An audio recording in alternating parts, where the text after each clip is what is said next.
think most of our general impressions are correct with this text. It's the application of the details that is often off track with this text, because, again, what do we mean by the control of the tongue? And then, how do we know if the tongue is misused? And sadly, what it's become is a lot of people think, well, if someone is sad or hurt or whatever, which can definitely be a sign of a misused tongue, but not necessarily. You can also misuse the tongue, as we've dealt with, by not saying what ought to be said. You can misuse the tongue by flattering people. That is also a misuse of the tongue. I was listening to another minister cover this text, and he was talking about the dangers as well of flattery and how we use our tongue because we think the main objective of the tongue is to make people feel better and happy and not be whatever down. And because of that, that has actually become an endorsement of flattery, where we won't say the truth. We won't deal with what ought to be dealt with because we're afraid someone will be sad. That's a misuse.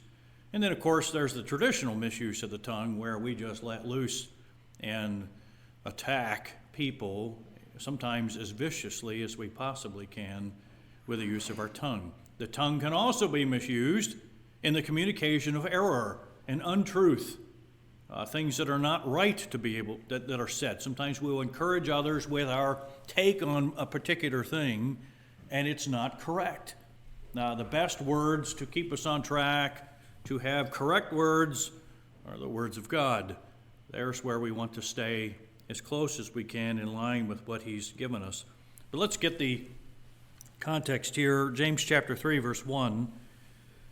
Let not many of you become teachers. I think the Old English has masters. The idea is someone who is known for communicating in public.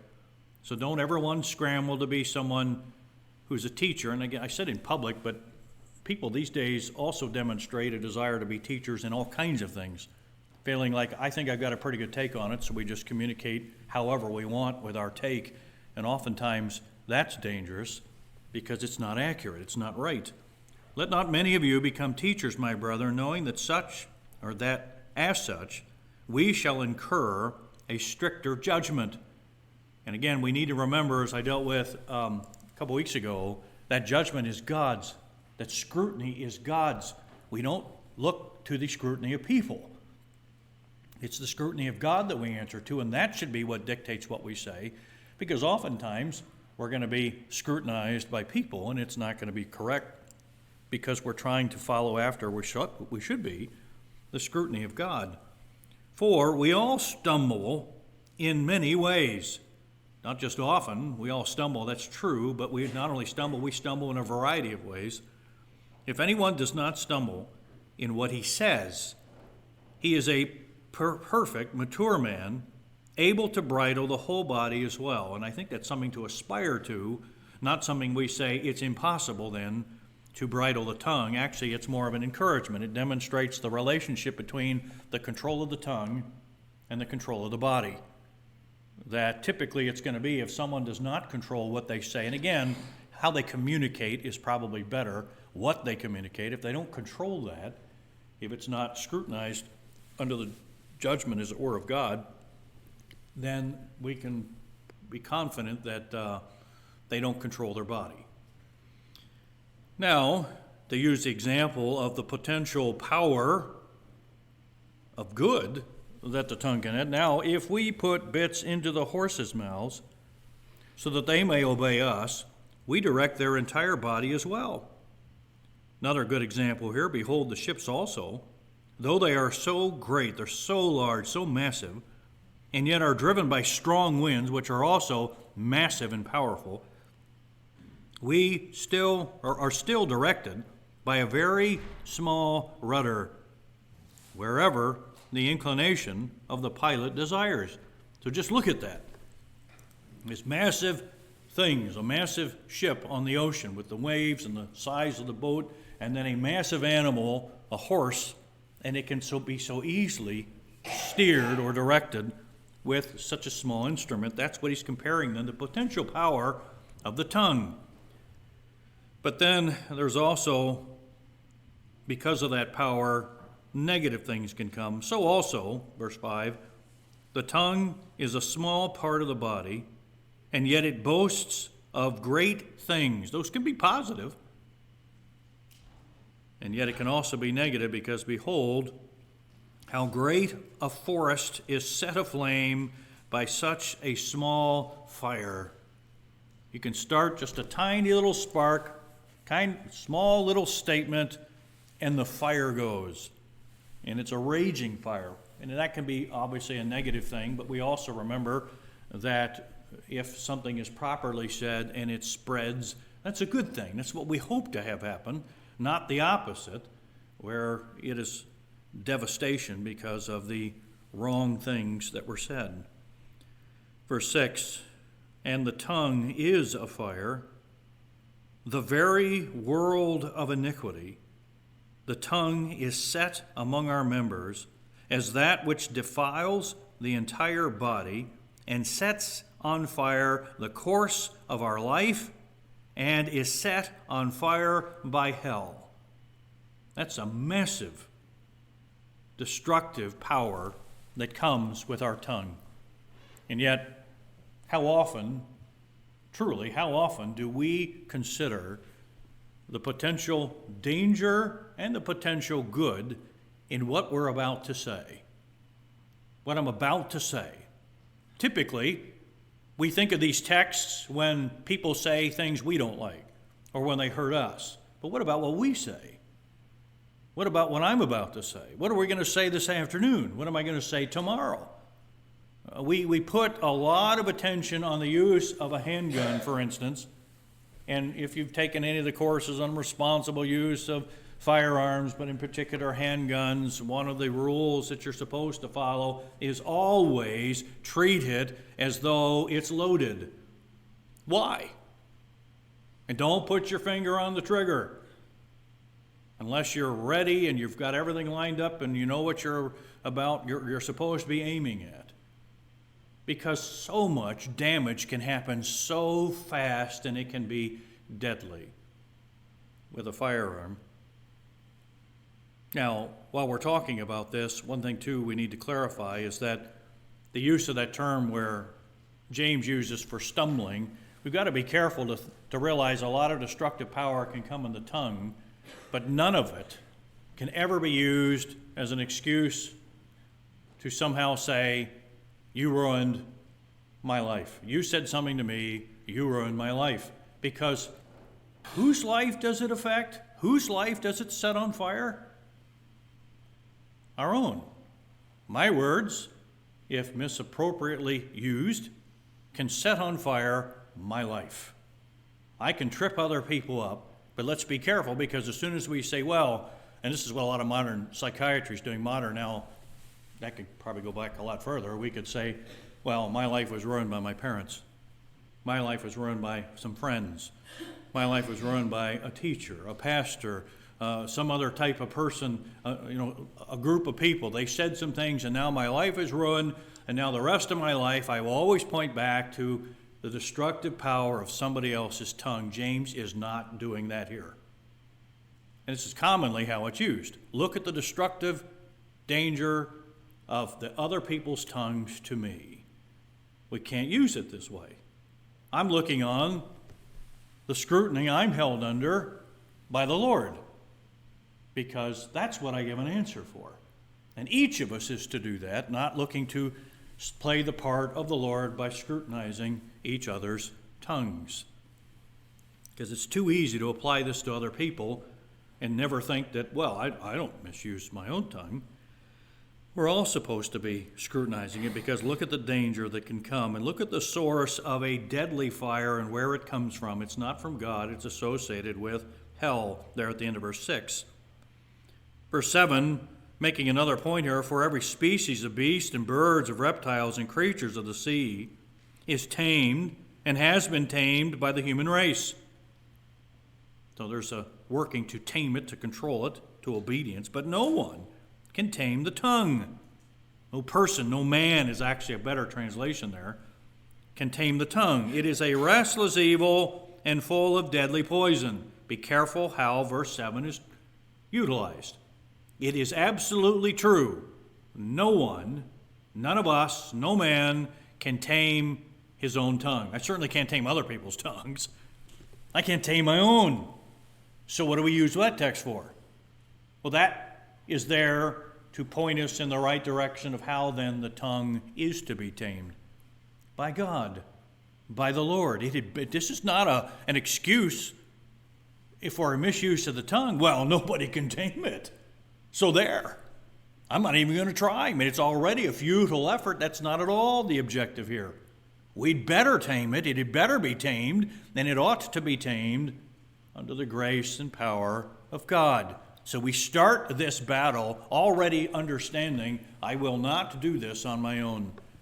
I will realize my dependence upon God for the taming of my own tongue, because there's where it's going to have to rely.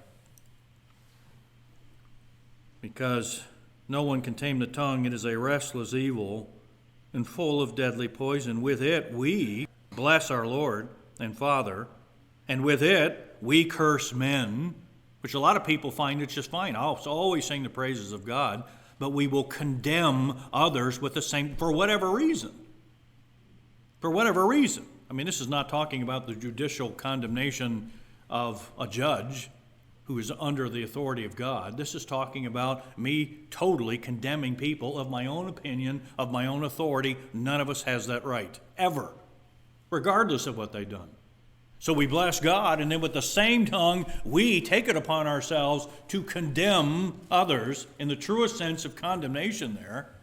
The problem is that these people are made in the image of God. And that alone is supposed to give us pause, as they say, in being careful with the use of our tongue.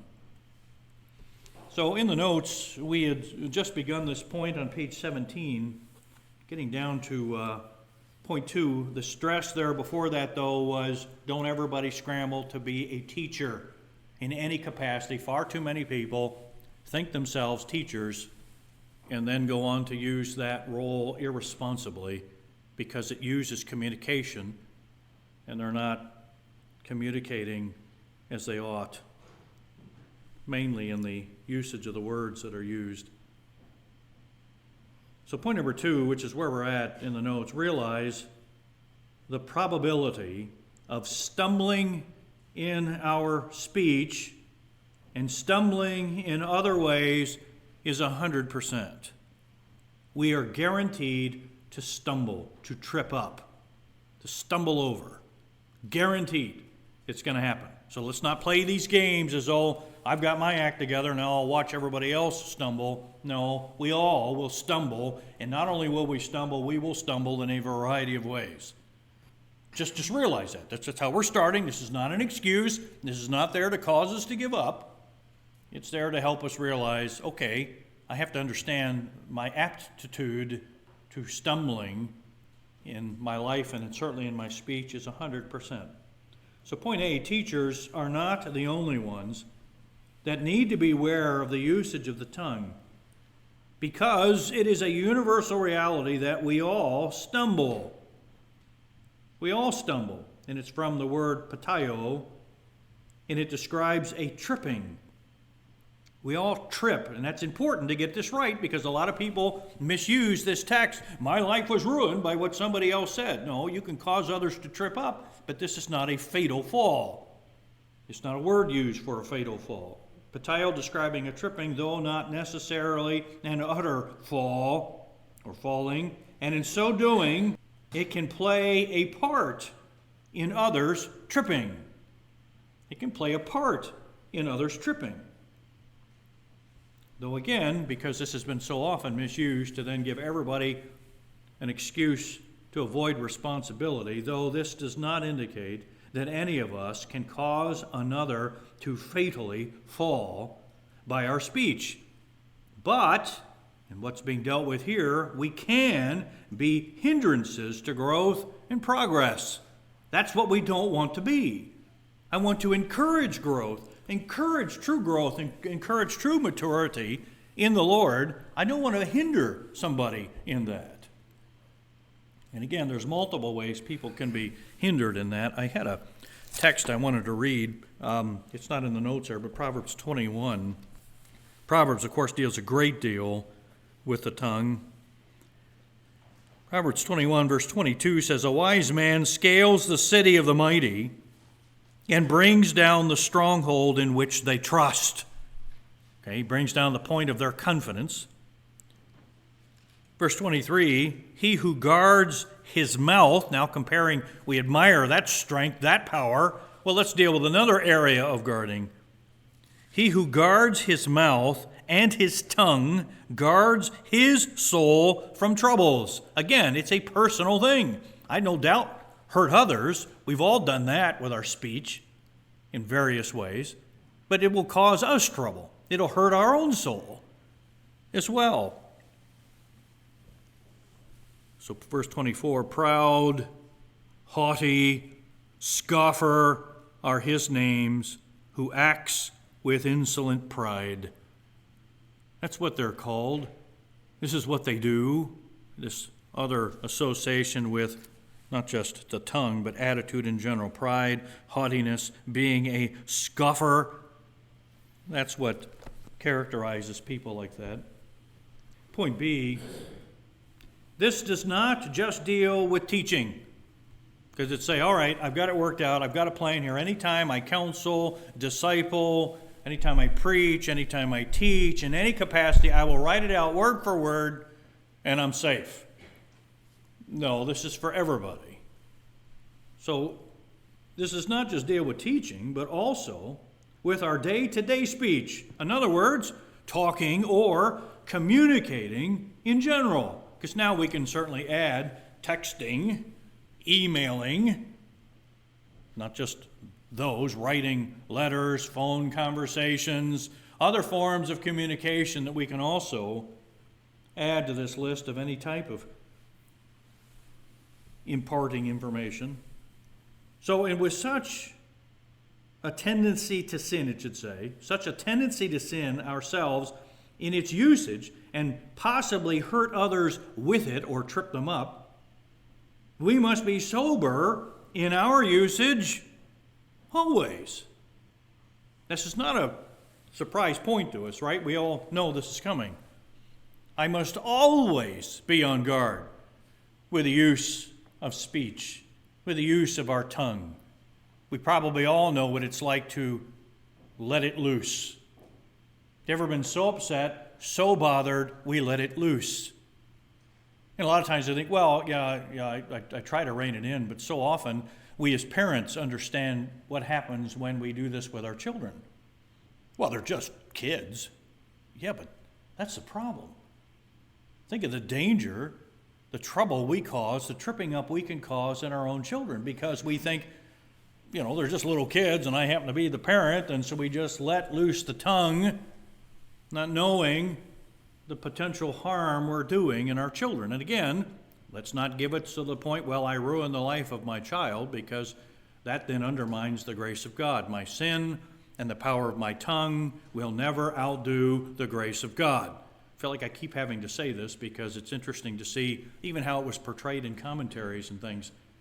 But it is a deadly thing, and James is stressing the danger that can come with it, but we don't want to go so far the other way that we then look on the misuse of other people's tongues as an excuse for ourselves, which has become common.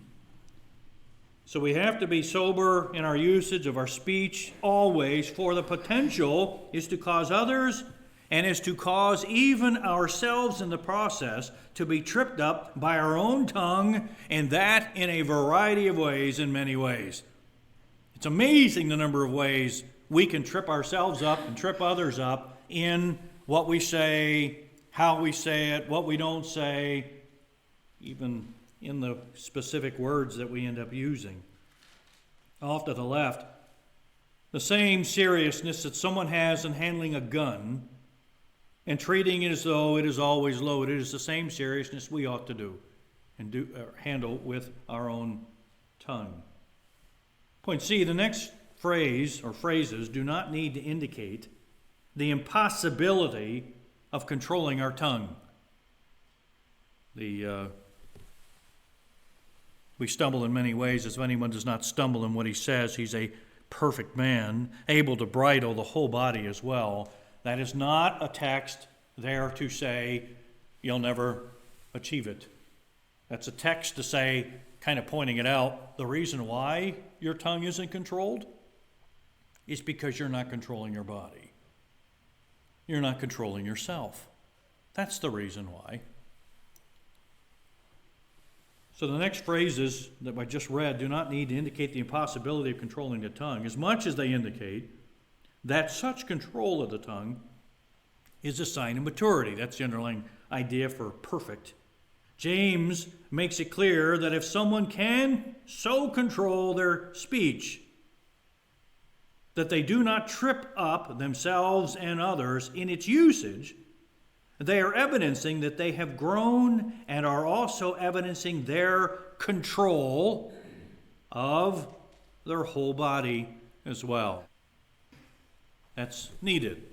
One of the signs that we're having trouble with controlling our own bodies is the inability or the lack of restraint, the inability to control our tongue or the lack of restraint on our own speech with other people.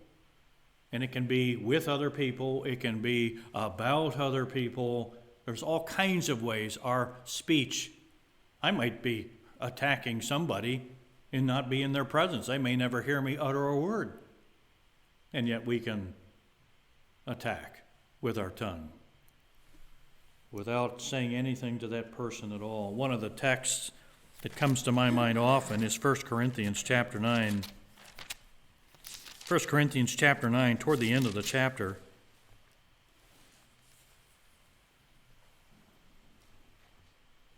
Starting at verse 24, Paul making an illustration with the church at Corinth of discipline in general, but verse 24, do you not know that those who run in a race all run, but only one receives the prize? I know that's not popular these days. Everybody should get the prize, but no, only one gets the prize. He's using this on then the motivation that they had in their races for why they were running to begin with. So what does he say? Run in such a way that you may win. Now, this isn't a statement necessarily on sports. This is an illustration now on the most important thing in life, and that's running for the right kind of victory. The ultimate victory. Don't just run and think, well, I'm not going to try too hard to, live a spiritual life because everyone's going to kind of get the same thing. Apparently not. We run to win for various reasons. And yet, verse 25, with that proper motivation, which had better not be missing, it seems like there's a lot of complacency in the Christian life these days where, why even try? And anyone that does try and anyone that pushes others to try, they're looked on as being the bad people. But no, we're supposed to be doing this. And everyone who competes in the games, because they're driven to win, what do? Exercises self-control in all things. They then do it to receive a perishable wreath. So a lot of people have a lot of discipline over a long period of time, and they win a prize, but it's perishable. It's not the prize we're aiming at. Instead, but we, an imperishable crown. And again, that's the Stephanos, the underlying victor's crown that we're supposed to have, or we're supposed to be striving for. So verse 26, therefore, what does Paul say? I run in such a way as not without aim.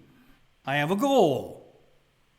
A goal in this area of discipline. For instance, in our case today, a goal to control what we say. A goal to control our communication. I'm not aimless in this. I'm not just saying, well, I feel like I've got good intentions on the inside. I intend to just be good. No, you have to be a little bit more specific than that. Because good sometimes is avoided because it's not even said to begin with. And a lot of things I think are good are said and they're not good at all. It can be both of those things. Therefore, I run in such a way as not without aim. I box in such a way as not beating the air. There's actually an opponent. I'm actually up against something. I'm not just showing off with the moves that I could potentially do in a boxing match. No, this is actual fight. So what does he say in conclusion? But I buffet my body. The Old English has, I keep under my body and make it my slave. I'm not my body's slave. It is my slave. It is here to do what I say it's supposed to do, lest possibly, after I have preached to others, I've challenged others in what they need to do, I myself should be disqualified. It's too easy to tell everybody else what to do and then not do it yourself. We're all standing in line to make sure we all know what everyone else should be doing, but what am I doing? I'll give an account of myself, primarily, and that's what's supposed to drive us, versus looking to make sure everybody else has their act together because, presumably I already have my act together. We don't, and it's wrong for us to think that. That's why James puts it this way. This is something we're always on guard, and our speech is going to reveal so much, because as we also read in Proverbs, it is out of the overflow of the heart, the abundance of who and what I am, my heart, the mouth speaks. It just gushes out. So in reality, one of the best focal points of controlling speech is to focus on our own heart, my thoughts, what I love, what I don't love, what drives me, who I really am on the inside. Not being so focused to control what I am on the outside in front of others. So off the left of point C, this is an interesting point to include, since it looks to group an unguarded, uncontrolled tongue with a lazy, undisciplined body, or a lazy, undisciplined life overall. And that will be revealed then in how we use our tongue. Point B, this is now in a positive sense. Understand the power of the tongue. It can certainly be used in a negative way, but understand the power of the tongue there, verses 3 through 6, the bits in the horse's mouth, the rudders on the great ships. Number one, 2 examples of small things that can steer great power, can steer great strength, and therefore can steer influence, strong influence. Point A, to illustrate what he's about to say, James illustrates 2 instruments in life that though they would seem insignificant. And I think it's interesting because I was thinking about this and studying this out, that many times we really don't think much of our speech, do we?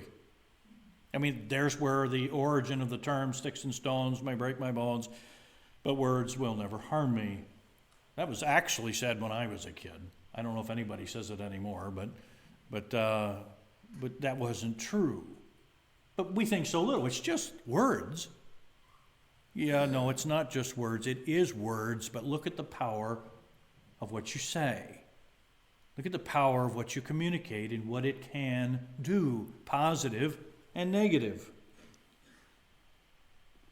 So though there are things that seem to play an insignificant part, they end up play a powerfully influential role, just as the tongue. I think all of us, and I think I alluded to this a couple weeks ago, we can give examples of people who sometimes people have said things in passing, and it has impacted our lives. It's made a huge impact. It wasn't even the main thing that they were saying. Sometimes it could just be someone we've just met for a little while. Or it could be someone we've lived all of our lives with, and it's like, I can't remember most of everything they ever said. But a couple things we remember, and they made a huge impact on our lives because they make an impact on how we think. And I like to put it this way. So often the people that have influenced me the most, I think in a positive way, have been those that have impacted how I see things, how I look at them, and therefore how I interpret them. You see it a different way. I don't know how many times we use that term, I never saw it that way. And that could be a positive thing. I see its importance. I see and so many times my perspective has been changed, and it's been changed from the normal way of looking at things, the way most people look at it the same way. But yet it's been adjusted because of what someone has said And hopefully, we all can give an account of how often this has come from Scripture. Just from Scripture, looking at things. I just read 1 Corinthians 9:27. That was one shared with me early on. And it constantly comes back to me. I keep under my body and bring it into subjection, lest that by any means when I preach to others, I myself should be a castaway. I need to keep myself under control. Yes, there's all kinds of people out of control out there. But I need to keep under myself. And one of the underlying reasons for our self-control is because of our influence on other people. And that's what's supposed to drive us. I can't control that. People can respond all kinds. I mean, Paul was certainly someone who was controlling his speech, I think under the inspiration of the Spirit of God. James was. Our Lord Jesus Christ absolutely was. And yet look at the carnage that came from their words. Carnage, and people reacted wrongly. But then look at the good that has come. And 2,000 years plus later, look at the good that is coming from what was said, what was written, word by word. So we're taking it as serious as we possibly can. Point B, bits, as they're called here, are placed into horses' mouths to direct their whole body, and the one directing it is the one who's riding the horse, in case we need to picture it, and can thus use such a small little item to direct this powerful animal with, to some degree, its own little, or big, will. I don't know how I would describe it with a horse, but, if it just wants to do whatever it wants, we're looking to harness that, they use the other word, harness, in a proper way to do what I want the horse to do, not whatever the horse wants it to do. You can imagine somebody getting on the horse and say, I just don't think I should ever impose my desires on anything else. So I'm just going to sit on this horse and it goes wherever it wants to go. Pretty sure that's going to be a very unprofitable ride, unless, of course, you're on one of those preset trails and the horse knows where to go. That might be a different thing. But generally speaking, you're doing it so that you can steer it how you want it to go. And the same, of course, would be with a ship. Off to the left, again, to bridle the horse is not just to control it in a restraining way. I keep saying that because it's easy for us to change how we picture the control of the tongue is just stop it. Just don't use it. I mean, wouldn't it just be ideal then to make it so we could never communicate ever? Then we'd be perfect. No, that's not the idea at all. The key is to harness it correctly, to use it correctly. So to bridle the horse is not just to control it in a restraining way. Instead, to bridle the horse is actually more so the directing of the horse and the utilizing of the power of the horse. That's why I'm directing it. It's stronger than I am. It's faster than I am. And therefore, we harness that for another purpose. So, of course, point C, along with this, so also the rudder of a ship can be used to steer a great vessel through the waters, and it's a huge vessel, and it's being steered through waters, and it's utilizing strong winds wherever the inclination of the pilot desires. Even possibly with some of our modern ships, just with a finger or two, can steer the entire boat. Now, I know there's a lot of other mechanisms and things going on, but the point is, you just got something else that in comparison to the rest of the ship or the boat is small, and yet look what it can do. Look how it can utilize what's around, and that's the picture James wants us to grasp with our tongue. Look at the influence, the power in the right way if you can harness the use of communication. If we just be more conscientious about it rather than saying, well, I just say whatever I feel. Here's what I think. Here's what I feel. And we just instinctively speak rather than responsibly speaking. That term, think before you speak, is essential. It's essential. Think before we speak. It doesn't mean we're crippled so much to the point where I'm just thinking so long we never say anything either. The key is that we're very responsible, understanding the potential good and the potential bad that can come from it. So the rest of point C there, these are not intended to be negative examples of the dangers of the tongue or speech or communication, as much as they are to demonstrate the immense power and the immense influence is to be had in the use of the tongue. The influence. And all of us should, desire to be powerfully used to positively influence other people. And one of the main ways we're going to positively influence other people is by what comes out of our mouths, or our pen, or our keyboard. We're going to influence others. So am I thinking, in what way am I doing this? How am I steering them? I love, again, to always go back to the example of a parent. It's so easy to belittle those day-to-day points of communication, and yet they have a lasting impact on our children. Life-altering influences on our children. And don't we want to look back and say, I'm glad I said some of those things. I'm glad I took the time to communicate those things to steer their focus a certain way. I can't control the hearts of my children. I can't force them in the end to do everything they ought to do, but I certainly am doing everything I can, which is what we should be doing, to influence what they look at, what they think about, what they love, what they hate. We want to do this because these are setting life directions for them, and that's the power of the tongue. So we're keeping that in mind on a regular basis. Point D, so understanding the powerful influence that our tongues can have, this ought to motivate all of us, especially teachers in any capacity, in the wise use of speech, realizing the potential power, and yet sobered to the reality of the danger that can take place if it is used wrongfully or wrongly. The dangers that can come if it's used wrongly. Even if sometimes I didn't intend it to be used wrongly, we said something that was wrong. Again, we've got to be careful here. I can't control how someone will take it. I'm not looking to control how someone hears something. This is, again, I pull this out because in studying this out, you used to see all the various applications. I think, yeah, but if you go through with all the ways you're applying this and some of the resources I was reading, it would be better. We would keep coming back with a message, don't say anything at all. Don't say anything at all. Because we can't control how people hear and how they'll respond, or in many cases, how they'll react to what we say. Because a lot of people are crippled by that. Well, I understand there's some level of discernment in what we say, but sometimes there's too much holding back and not saying what ought to be said, and sometimes there's not enough holding back because we're considering too much the person we're talking to.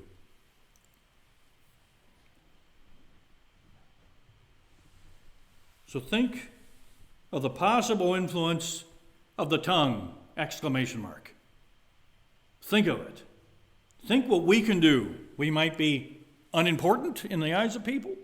We might not be large in stature. We're not no intimidating appearance before anybody. And yet, there is a great deal of possible influence. It might, odds are, these days especially, what we say will far outlive us. It could go long beyond our lives in what we say. So think of the potential that's there, the good potential. Wouldn't it be great to have an influence on somebody and then just thinking about what could happen, that if I can work and be a positive influence in the right direction with truly godly information in this person's life, who knows who this person will influence? And how many people they will influence, and then those people, how many they might influence with this thought, these ideas, these priorities in their lives. And it can spread and spread. Now, typically the other goes. We have a society so obsessed with new ideas for sinning, which is not new, that we've got all kinds of people scrambling to hear other creative ways to sin, other creative ways to excuse themselves, other creative ways to think around the truth, to think around life. And our goal is to hopefully see the impact of what will take place, what could potentially take place. And I may never know what will come with the positive use of communication. Think of the possible influence of the tongue. Its possible influence for the good all the way from basic information sharing down to the way through key points of inspirations, key points of motivation in and on the lives of those that we interact with, just as we have had with us. None of us sits here truly as a self-made person, or stands. None of us is a self-made person. That doesn't exist. We've all had things communicated to us all of our lives in various ways, and we're constantly just interacting and gaining things and gleaning things. None of us just comes up. I don't know how to answer this, but if someone said, how many original thoughts have you had? That's one I don't think any of us can answer. Have any of us ever had an original thought? If I'm going to have to guess on that one, I'm going to guess no. Because even if I think, well, I've never heard anyone say this. Yeah, but what led me to reach that conclusion? Something did. Someone did. And then if you really want to get ultimately spiritual and make sure nobody else can argue against you, say it's all from God anyway. So truly nothing is original with us. And I think it's important to remember, number one, keep our pride in line. But then to remember, okay, this is how it works. The reason I look on something a certain way and think about something a certain way is because of what someone has communicated to me, one way or another. I might have read in a book. I might have had explained by somebody else. I might have heard in a sermon. It might have been in, some other form of media out there. It ought to motivate all of us, especially teachers, because of the potential that can come. It's possible influence for good, from basic information, all the way through key points of inspiration and motivation in the lives of those we interact with, because it's been done with us. So there's something we should not be able to avoid. There are people that have even taught us against our own will. That's kind of most of our childhood. Against our own will. Many of us that have taught, those that homeschool, I know Dan and Sandy would know this, I'm just positive, not speaking anything against their teaching abilities, but pretty sure that a lot of students come and they don't want to learn. They don't want to be taught anything, they don't even want to be there, we just don't want to learn, and yet how many things have we learned even against our will, even against mean people, or usage of mean people, and yet we've learned. We've been taught something. Off to the left of point D, so much good can come out of the use of a horse. So much good can come out of the use of a ship, even with the challenges of the natural inclination, in this case of the horse, or even those challenges that would come through opposing winds and waves of the sea. The whole reason you have that is that the horse gets scared of something, how you can try to keep it under control. And the ship in the waves and in the wind, how you can keep it steering it certain directions to get through. It's there to help fight off all the other opposing things that come. And the tongue can be used to do that. Think how often you and I have been motivated to go through something we were terrified to go through. We were defeated before it even hit. And yet somehow, some way, God used someone to encourage us with the right words to face it, even though we didn't want to face it. Even though we were already decided against it. We faced it anyway, rather than just saying, well, go ahead and run from it. This is so much the counsel that's given these days. A wise pilot of either a horse or of the ship, a wise pilot of either is needed, realizing the possibility and potential of directing such power. So much good comes over a long period of time with a horse and with a ship in both of these examples, and so it can be with the tongue.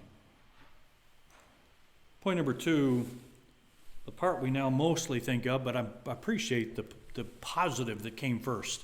Look at the good, look at the good, look at the good. Now, how do we typically use our tongues? For the wrong, for the evil. Number 2, the dangerous potential influence of the tongue. There in verses 5 through 6. So also the tongue is a small part of the body, Yet it boasts of great things. That can be positive and negative. It boasts of great things. Behold, how great a forest is set aflame by such a fire. The damage that can be done with a spark that comes from the tongue. And oftentimes, a lot of these sparks come as one spark reacts to another spark. And then other sparks are caused by looking and reacting to those sparks. Soon we've got way more than enough to start a great forest fire. You only needed one. The next thing we know, we got everybody reacting to this, and then we have a huge fire. So much of this describes our lives, doesn't it? Ever had family issues? What's at the heart of family issues? Well, guaranteed, one of the issues that's at the heart of family issues is the tongue, the speech. Especially if you get someone that you love or it's in a family, they can hurt you even deeper. They can hurt you even deeper. Now, rather than thinking about how people can hurt me, which is way too easy to think about, how might we hurt them? There's the thought that ought to keep us sober. The tongue also, though a small member of our body, boasts great things. And this is not exaggerated boasting. The tongue can boast. Look what has been done. Either way, positive or negative, most of the time negative. Look at the damage that was done. How many times have we thought back and thought to ourselves, if I had only not said that?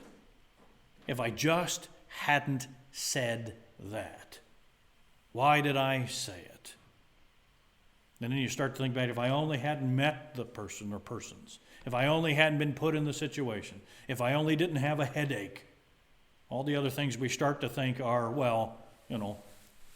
extenuating factors that led to the misuse of the tongue, and yet the real problem of a misuse of the tongue is the heart.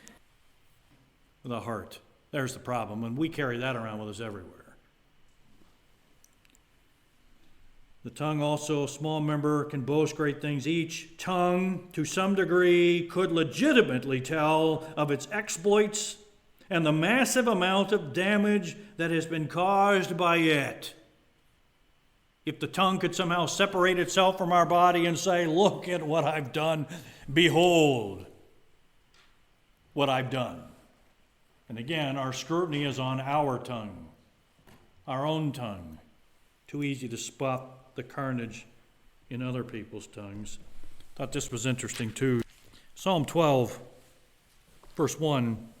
Help, Lord, for the godly man ceases to be, for the faithful disappear from among the sons of men. It's getting something we're nervous about because godly people seem to be fading away. I appreciate the beginning of this because I think, without being too critical, I think many of us are looking around and thinking the same thing. Please, Lord, help.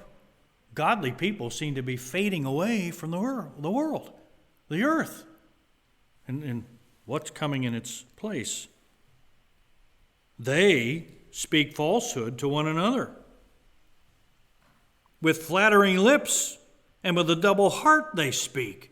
There's all kinds of stuff being said. It's just not right.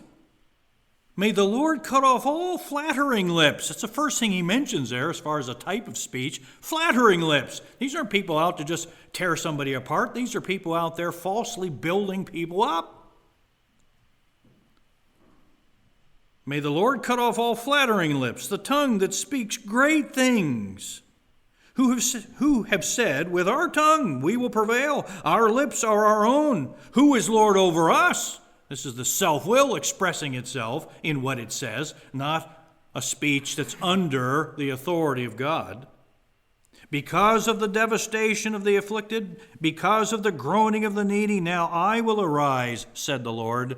I will set him in the safety for which he longs. This person that's needy, who's in the midst of all these unguarded, ungodly people saying whatever they want to say.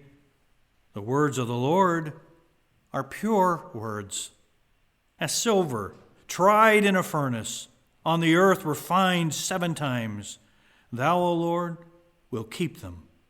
Thou wilt preserve him from this generation forever. I like this psalm in particular because, boy, it expresses the evil that's going on and the horrible speech and all the bad motives. But where's the safety? We're not waiting for the evil to get their act together so that we can be safe. The Lord's the one who's already keeping us safe. Regardless of what the society is, regardless of the people around us, we still go back to the Lord. Thou, O Lord, will keep them. Thou wilt preserve him from this generation forever. The wicked strut about on every side when vileness is exalted among the sons of men. So we're not surprised at that. They're going to strut around with all their confidence and boldness and assurity in whatever they think their stance is. But the Lord's the one who will be the protector of those that are his, those that are truly righteous. Point B, bottom of page 17. Just as a fire, though very small at the start, can cause significant damage, so can the tongue. It's a small little thing that was stated. And that, again, in this case, is an evil use of the tongue, because I would imagine, not that this is what the text is dealing with, but I could imagine that, as we saw with the spread of the gospel, a firestorm of sorts happened with the spread of the gospel. That was a good use of words. James is dealing with here, though, bad use of words. Also, top of page 18, as with fire, the tongue's boastable power is by means of its influence, its potential effects to spread, and that with only a very little influence, a few words, a few sentences that can spread this. Again, we would probably be inclined to put, well, it was the attitude behind it, but James never puts an attitude behind it. It's the words that are used.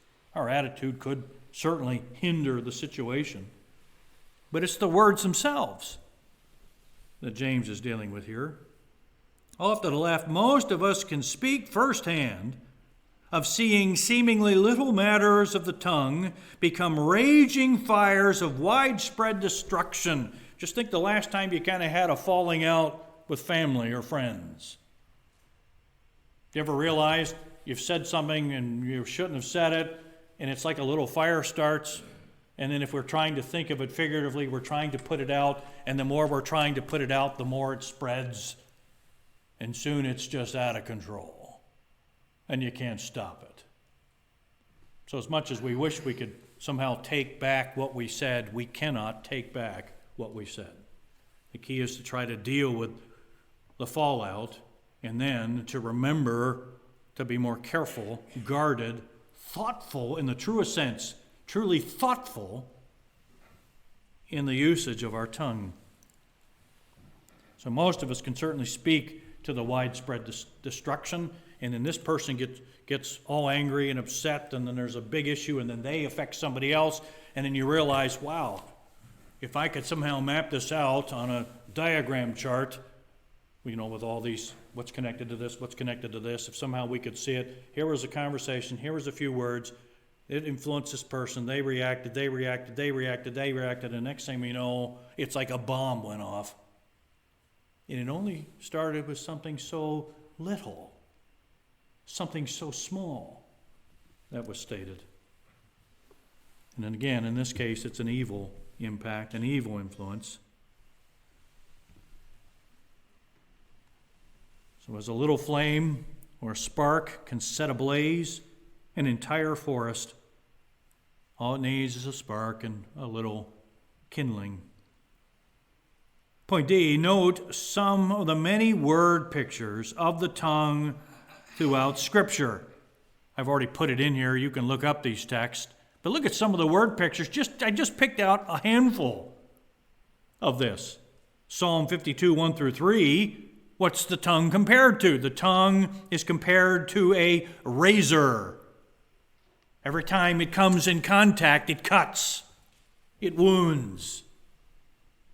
Proverbs 12:18. The tongue is referenced in the use of rash words. You haven't thought through them. They're probably more reactionary words. And they're compared to, these rash words are compared to the stabbings, stabbings, the stabbings, the thrusts of a sword. These rash words, again, the picture would be stab, stab, stab, stab, stab, stab. Which again, we might say, oh, drop the sword, drop the knife, and say, I didn't mean it. How often do you hear that used? We say something and then we stop and we say, I want to take that back. I didn't mean it. And yet there is the person with all these wounds. Doesn't matter if I say I didn't mean it. It still happened. There's still wounds that are there. So the best way to not hurt someone and give and inflict a stabbing wound on somebody is to not stab them. That's about as simple an answer as I can come up with. Is to not stab them, because even if it's fixed, to some degree there are scars that we need to consider. In Jeremiah 9, verse 3, the tongue is compared to a bow ready to fire out an arrow. So it's not just an arrow, it's a fiery arrow. Ready. It's just ready to go. Be careful where that's directed. Be responsible as we would with any weapon. In Jeremiah 18:18, the tongue is compared, or speech is compared to an instrument to beat someone. Like a club or something like that, to beat them with it. No doubt many people have been beat up with someone else's tongue. And again, remember what we're thinking. Not how someone has beat us up with their tongue, but who have I beat up with my tongue? The misuse of the tongue. It doesn't end there. 2 Peter 2:18. Speaking of the tongue, it is described as loud mouth boasting. Loud mouth boasting of folly, irresponsible speech, ridiculousness, bragging of sorts, but irresponsible speech nonetheless of folly, which is designed, in this case there in 2 Peter, it's designed to stir up sensual passions. There's a use of the tongue. I'm speaking things I shouldn't be speaking of, and it's designed, even if I don't necessarily intend it this way, the design of these words is to stir up lusts in others, to stir up sensual passions in others in what I'm saying. There's another misuse of the tongue that's often not thought of. People so narrow down James 3 to say, well, it's just mean words. No, it could be all kinds of influence. You might bring on lust in someone. You might never say a word, but you might have written things down, and that causes sensual thoughts. So I wanted to throw that one in, because that is also a profound misuse of the tongue. Designed to stir up sensual passions, all to lead others astray. And I think we can kind of imagine the use of that. If I can get others kind of stuck in the same trap I'm in, like lust in this case, then I don't feel so bad about it. Last thing someone who's stuck in the sin of lust or sensuality wants to see is someone who's not stuck in it. They don't like to see that, because then they feel guilty. That's why so many people criticize so many people that are trying to get their life together. I know once you get your life together, I might feel bad about myself. I think we can see that connection. And in Revelation 13, who's dealt with in Revelation 13? We typically reference Revelation 13 as being, to some degree, the Antichrist, the one who's coming. Revelation 13, 1 through 5, we see the, quote, beast, as he's described there. And what is characteristic of this beast? He's given a special mouth. And what does this special, gifted, unique mouth do in this beast? To spew forth blasphemies against God. Blasphemy is something, it's words, sentences, ideas that are thrown out to tear down God, as it were, to mock God. To describe God in another way is to lower him in the eyes of others, to weaken him, to damage him some way. Blasphemies can be all kinds of things. Not just cursing using the name of God or something like that. That certainly can fall under a blasphemy, but anything to go against God, to inflict some harm as we think we can do against God, that is a blasphemy. That's what this person has. He has a special mouth used to spew forth blasphemies against God, to blaspheme even God's dwelling, heaven as it were. And not only to blaspheme that, to spew forth blasphemies against those who live there, who end up there. It's not like they desire to be to heaven on their own terms. They hate heaven altogether. They hate anything associated with God. They don't long for it. They don't desire it. That's why they spew forth such things. And this person coming, the beast in, or whatever the beast ends up being, there in Revelation 13, will be specially gifted in the area of blasphemies against God. We've not heard anything yet. We think it's bad.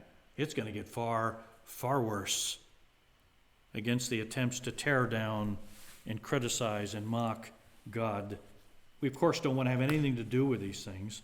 Off to the left, notice that though the tongue can be used powerfully for good, it would seem its default is for evil purposes. If the tongue isn't bridled, it will be evil. We can never just let our tongue go. It must always be kept on guard, always be kept in check, always.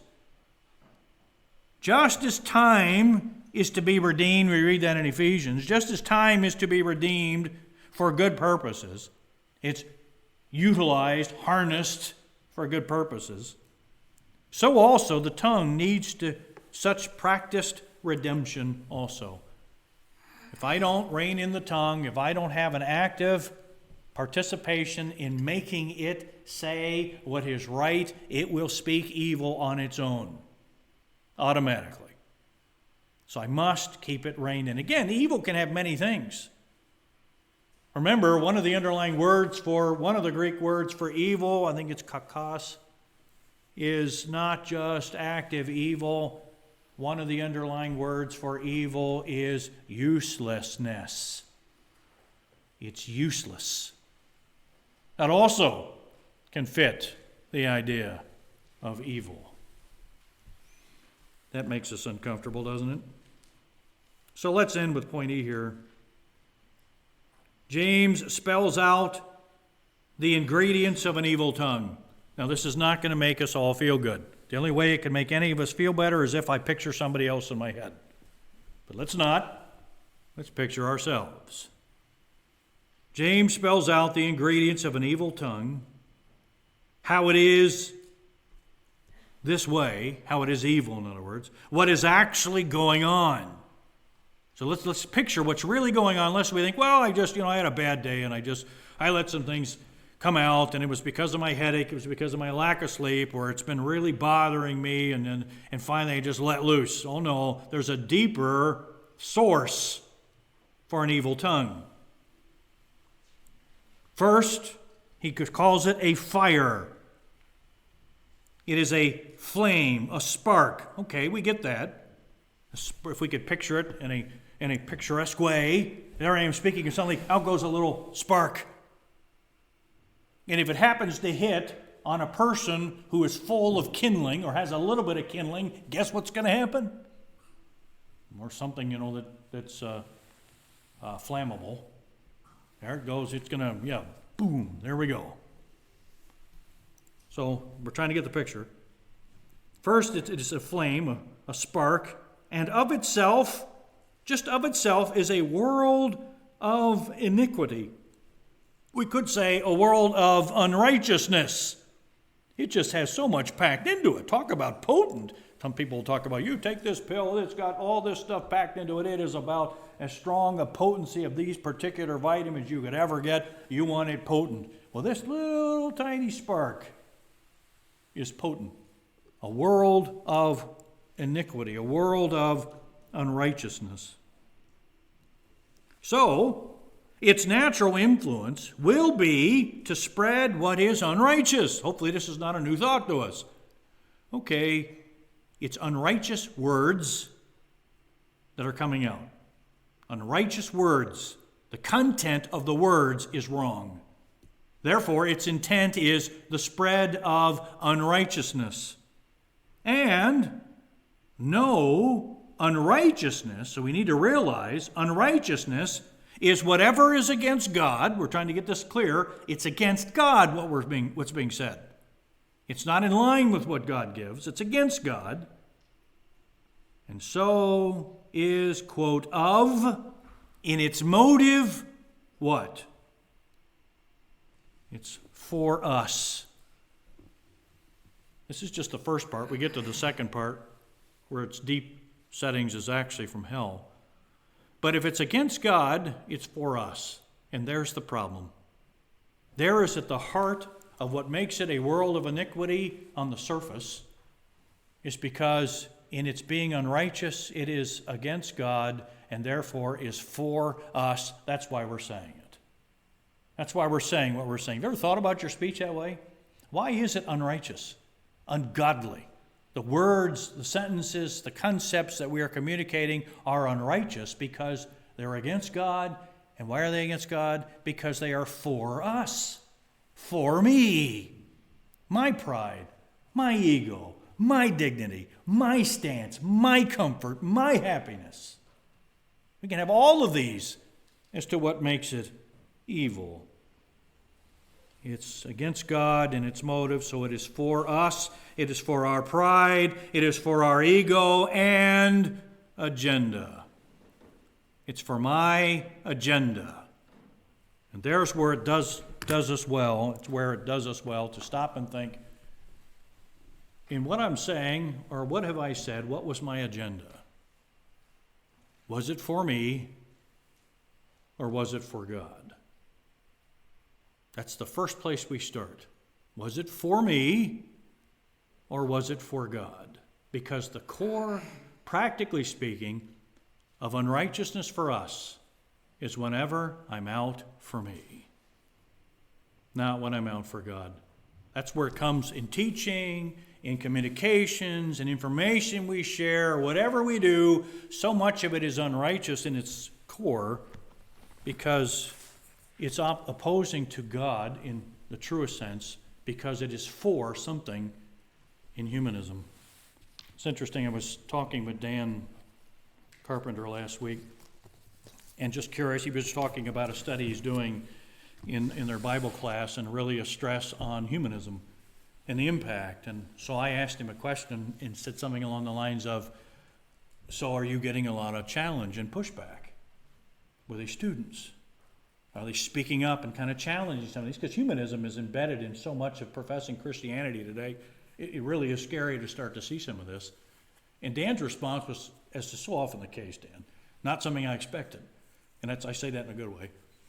And Dan said something along the lines, boy, you don't know young people these days, do you? Of course, I think I do. But then he said, I don't say anything. They'll sometimes, oftentimes act like, like full agreement. It's when they go away and they're on their own and we're with others. And then they'll give their opinion and talk about how wrong someone was, how wrong something was. But they won't deal with it with people, because that just doesn't work anymore. You go off on your own where everyone is kind of generally in agreement, and then you work it out. Because no one wants that kind of challenge. I'm reading into it now, but we don't want that kind of challenge. And that is so characteristic of so many people, and that's not new. That's been around for, obviously, since humanity's been around to some degree, but is certainly at the core of forms of humanistic thinking, where we're so noble, I would never want to cause any kind of argument or disagreement with anybody.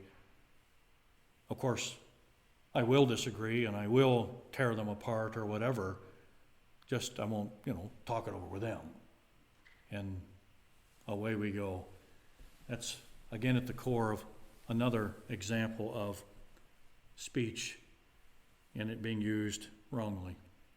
I will pick on this a little bit more. Well, probably a lot of bit more, especially when we see we trace it back to its true roots, set on fire of hell, and that should make us hopefully have a strong distaste for such usage of words.